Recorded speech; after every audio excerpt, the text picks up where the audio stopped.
చూస్ country delight, live better. ఇప్పుడే country delight app ని download చేసుకోండి. కంటికి రెప్పలా పెంచుకున్న పిల్లలు కళ్ళ ముందే చనిపోతే తట్టుకోవటం అనేది ఏ తల్లిదండ్రులకు సాధ్యం కాదు. అసలు వాళ్ళని ఎవ్వరూ ఓదార్చలేరు. ఎలా ఓదార్చాలో కూడా ఎవరికి అర్థం కాదు. తాజాగా గుజరాత్లో కూడా ఇలాంటి ఘటనే ఒకటి జరిగింది. అల్లారు ముద్దుగా పెంచుకున్న కన్న కొడుకు చనిపోతే అతనితో పాటు వాళ్ళు శ్మశానం వరకు వెళ్ళి చేసినటువంటి ఒక పని అందరినీ కూడా కంటతడికి గురి చేసింది. అదేంటంటే గుజరాత్లో ఆనంద్ అనేటువంటి జిల్లాలో క్రిష్ పర్మార్ అనే ఒక అబ్బాయి 18 ఏళ్ల యువకుడు. అతను రీసెంట్గా ఇంటర్మీడియట్ పాస్ అయ్యి ఆ తర్వాత బీసీఏలో జాయిన్ అవ్వాలని చెప్పేసి కాలేజీలో అడ్మిషన్ కూడా తీసుకోవడానికి వెళ్ళాడు. వెళ్ళి అక్కడ కాలేజీలో తనకు సంబంధించినటువంటి సర్టిఫికేట్స్ అన్నీ సబ్మిట్ చేశాడు. మొత్తం ఫీజు పే చేశాడు. అంతా రెడీ అయిపోయింది. ఇంకా నెక్స్ట్ కొద్ది రోజుల్లోనే కాలేజ్కి నువ్వు రావాల్సి ఉంటుందని కూడా కాలేజ్ స్టాఫ్ చెప్పారు. అక్కడి నుంచి ఆనందంగా తిరిగి ఆ అబ్బాయి బైక్లో ఇంటికి బయలుదేరాడు. అయితే అనుకోకుండా ఒక ట్రాక్టర్ ట్రాలీకి అతని బైక్ డాష్ ఇచ్చాడు. దాంతో కింద పడిపోవటం, అతని తలకు ఇంకా మిగతా బాడీకి కూడా బలమైన గాయాలవటంతో హాస్పిటల్ అడ్మిట్ చేశారు. దాదాపు 12 రోజుల పాటు ఆ అబ్బాయి అపస్మారక స్థితిలో ఉండి ఆ తర్వాత చనిపోయాడు. ఇక ఆ తల్లిదండ్రుల బాధ వర్ణనాతీతం. ఎవ్వరూ కూడా వాళ్ళను ఆపేటువంటి పరిస్థితి ఉండదు.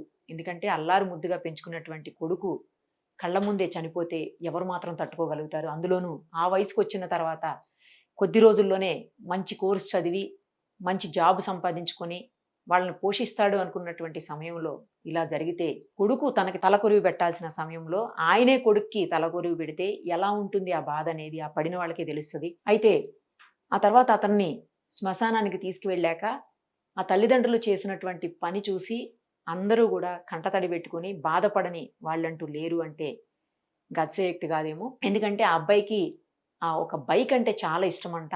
అది బుల్లెట్ బైకు. తనకి ఇష్టమైనటువంటి ఆ బైక్లోనే ఆ అబ్బాయి రోజు తిరిగేవాడట. అదే బైక్లో అబ్బాయికి కాలేజీకి వెళ్ళడం, అంటే అడ్మిషన్ కోసం, అంతకుముందు ఇంటర్మీడియట్ కాలేజ్ కానీ తర్వాత అడ్మిషన్ కోసం కూడా అదే బైక్లో వెళ్ళడం, తిరిగి అదే బైక్లో యాక్సిడెంట్ అవ్వటం, ఇవన్నీ అంటే ఆ అబ్బాయికి ఎంత ఇష్టం అంటే ఆ బైక్ అంటే కారు ఉన్నా కూడా ఇంట్లో ఏ రోజు కారు యూజ్ చేసేవాడు కాదంట. ఈ బైక్లోనే తిరుగుతుండేవాడంట. సో అందుకనే ఆ అబ్బాయికి ఇష్టమైన బైక్ కాబట్టి ఆ బైక్ని కూడా ఆ అబ్బాయితో పాటు సమాధి చేశారు. అతని జనరల్గా బ్రతికున్న వాళ్ళని అంటే ఇట్లాంటి బైకులు ఇలాంటివి మనం చూడము ఎక్కడా కూడా. తర్వాత ఇంకా గుర్తుగా ఉంచుకొని బ్రతికున్న వాళ్ళు వాడుకుంటూ ఉంటారు. బట్ అలా కాకుండా తనకి ఇష్టం అని చెప్పేసి, క్రిష్కి ఇష్టం అని చెప్పేసి ఆ బైక్ని పెట్టేస్తున్నామని చెప్పి తల్లిదండ్రులు ఏడుస్తూ అక్కడ చెప్తుంటే అందరూ చూసిన వాళ్ళు కూడా ఏడ్చేటువంటి పరిస్థితి ఉందని చెప్తున్నారు. అయితే ఆ బైక్తో పాటు తనకి ఇష్టమైనటువంటి చెప్పులు మనకు కనిపిస్తున్నాయి విజువల్స్లో చూడండి. చెప్పులు, షూజు, ఇంకా తనకి చాలా ఇష్టమైన బట్టలు, ఇవన్నీ కలిపి అతనితో పాటు సమాధి చేశారనమాట. సో 18 ఏళ్ళు అని చెప్తున్నారు అబ్బాయికి. అయితే ఇంటర్మీడియట్ నుంచి అబ్బాయి బీసీఏలో జాయిన్ అవుతున్నాడు కాబట్టి 18 దగ్గరకి ఉండకపోవచ్చు. బట్ మనకు వస్తున్న న్యూస్లో 18 అని చెప్తున్నారు. అసలు లైసెన్స్ ఉందా లేదా అనేది కూడా ఇంపార్టెంట్. చిన్న పిల్లలు లైసెన్స్ 18 ఏళ్ళు నిండిన తర్వాతనే లైసెన్స్ తీసుకోవాల్సి ఉంటుంది. బట్ అది మొత్తం ఇండియా వైడ్ ఒకటే రూల్ ఉంటుంది, ఆర్టీఏ రూల్స్. కానీ మరి ఆ అబ్బాయికి బైక్ అప్పుడే ఎలా ఉంది ఏంటి అనేది కూడా ఆలోచించాల్సిన విషయం. ఇష్టం అని చెప్పేసి మరి తల్లిదండ్రులు కొనిచ్చారో మరేమో, కానీ చాలా జాగ్రత్తగా ఉండాలి.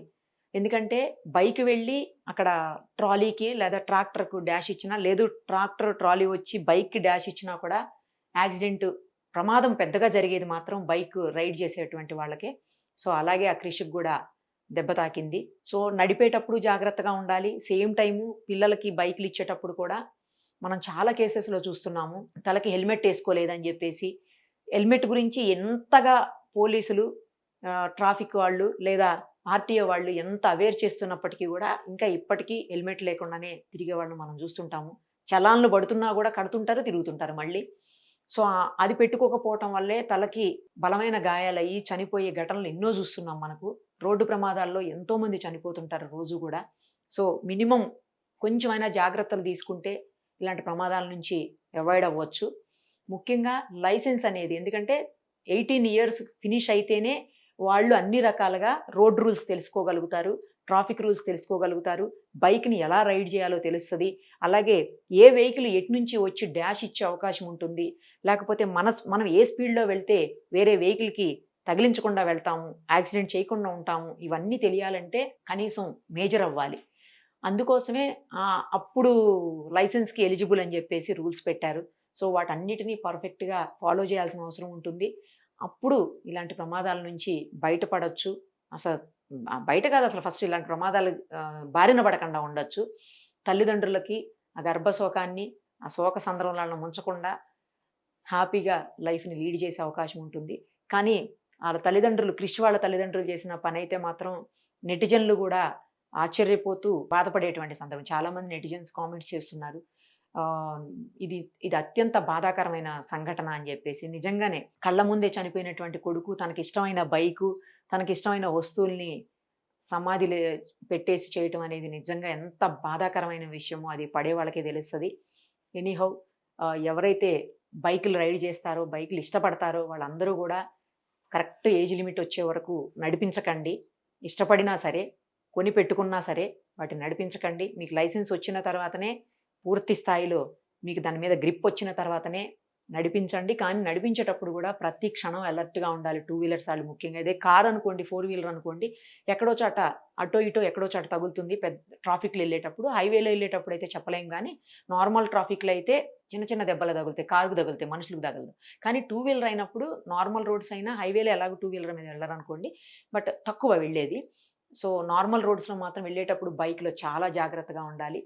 పక్క నుంచి మనం మాత్రమే గాదు, పక్కన వాళ్ళు గూడా జాగ్రత్తగా రావాల్సిన అవసరం ఉంటది. ఇది కీలకమైన అంశం. వాళ్ళొస్తున్నారో లేదో తెలీదు మనకి. వాళ్ళు ఏ కండిషన్‌లో ఉన్నారు? వాళ్ళు తాగి నడిపిస్తున్నారా? లేకపోతే అన్‌కంట్రోల్డ్‌గా ఉండి నడిపిస్తున్నారా? లేకపోతే వాళ్ళకి లైసెన్స్ ఉందా? లేకపోతే వాళ్ళు ఏ కండిషన్స్‌లో ఉన్నారు? తర్వాత వాళ్ళు నడిపిస్తున్నటువంటి వెహికల్ సరైన కండిషన్‌లో ఉందా? ఇలా అనేక అంశాలు ముడిపడి ఉంటాయి. సో, అందుకే కేర్‌ఫుల్‌గా ఉండాల్సిన బాధ్యత మాత్రం మనదే. సుమన్ టీవీలో మీ పర్సనల్ అండ్ బిజినెస్ ప్రమోషన్స్ కోసం కింది నెంబర్కి కాంటాక్ట్ చేయండి.